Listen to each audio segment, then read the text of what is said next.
Hello दोस्तों, स्वागत है आप सभी को मेरे YouTube channel any search and blogs पर। मैं हूँ पूनम। आप सब कैसे हैं? आशा करती हूँ अच्छे और स्वस्थ होंगे। मैं भी अच्छी हूँ आप सभी की दुआ और आशीर्वाद से। एक गांव में एक चरवाहा बालक रहता था। वो अपने भेड़ों को रोज़ जंगल के पास वाले मैदान में घास चराने के लिए ले जाता था। वो अपने भेड़ों को मैदान में घास चरने के लिए छोड़ देता और खुद एक पेड़ के नीचे बैठकर उन पर निगाह रखता। ये उसका रोज़ का दिनचर्या था। दिन भर पेड़ के नीचे बैठे बैठे उसका समय बहुत ही मुश्किल से कटता था। उसे बहुत बोरिंग सी महसूस होने लगा था।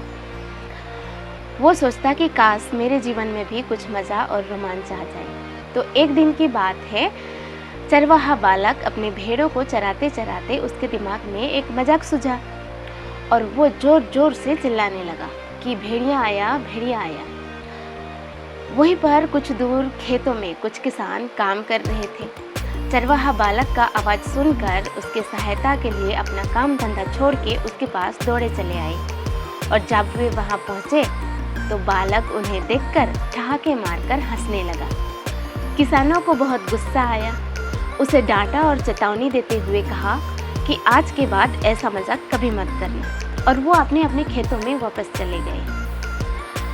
चरवाहा बालक को गांव के किसानों को अपनी तरफ भाग कर आते हुए देख बड़ा मजा आया। उसने उनकी चेतावनी को गंभीरता से नहीं लिया और अगले दिन उसे फिर से मस्करी सूझी। वो जोर जोर से चिल्लाने लगा कि भेड़िया आया, भेड़िया आया। खेतों में काम कर रहे किसान अनहोनी का आशंका में फिर से दौड़े चले आए, जिन्हें देख वो चरवाहा बालक जोर जोर से हंसने लगा। किसानों ने उसे फिर से डांटा, फिर से चेतावनी दी, लेकिन इसका उस पर कोई असर नहीं हुआ। उसके बाद चरवाहा बालक जब चाहा तब किसानों को इसी तरह से परेशान करता रहा कि भेड़िया आया, भेड़िया आया।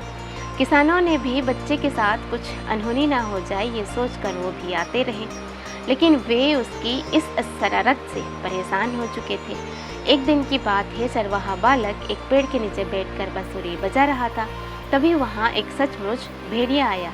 वो सहायता के लिए जोर जोर से चिल्लाने लगा कि भेड़िया आया, भेड़िया आया। उसकी शरारत से परेशान हो चुके किसानों ने सोचा कि आज भी हमें ये परेशान करने के लिए प्रयास कर रहा होगा। यही सोचकर वो उसके सहायता के लिए नहीं आए। भेड़िया उसकी भेड़ों को मारकर खा गई। चरवाहा बालक दौड़ दौड़कर किसानों के पास गया और कहा, आज सचमुच भेड़िया आया था और वो मेरे भेड़ों को मारकर खा गया। तो किसानों ने कहा, तुम रोज हमारे साथ शरारत करते हो, हमें लगा आज भी कोई शरारत कर रहे होगे। तुम हमारे भरोसा खो चुके थे, इसीलिए हम तुम्हारे मदद के लिए नहीं आए। चरवाहा बालक को अपनी गलती का एहसास हुआ। वो प्रण लिया कि आज के बाद कभी झूठ नहीं बोलेगा और दूसरों को परेशान नहीं करेगा। तो इसीलिए दोस्तों, झूठ कभी नहीं बोलने चाहिए, क्योंकि झूठ बोलकर हम लोगों की विश्वास खो देते हैं।